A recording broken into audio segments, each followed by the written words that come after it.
अस्सलाम वालेकुम जी। मेरा नाम जी फजला बीबी है जी। साडा कोई खटने कमाने वाला नहीं। ये 4 बच्चे ने यतीम वो पालनियां पेन के। एक बुढ़ा है वो भी जी अगदा मुतरदा जी मंजी चाहिए मेरा करके तो बच्चे पे पालनियां यतीम बच्चे ने। किसी का बंडा दो, किसी की खिदमत कर, किसी बुकर मार।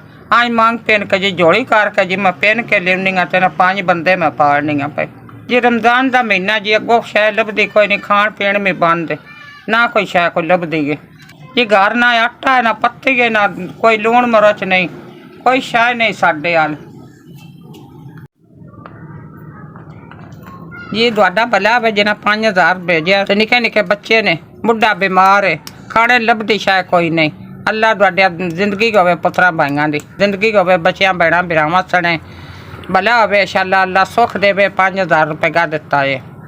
इस 5000 का राशन पवावां दी, रोजे रखां दी, दुआ दसां दी।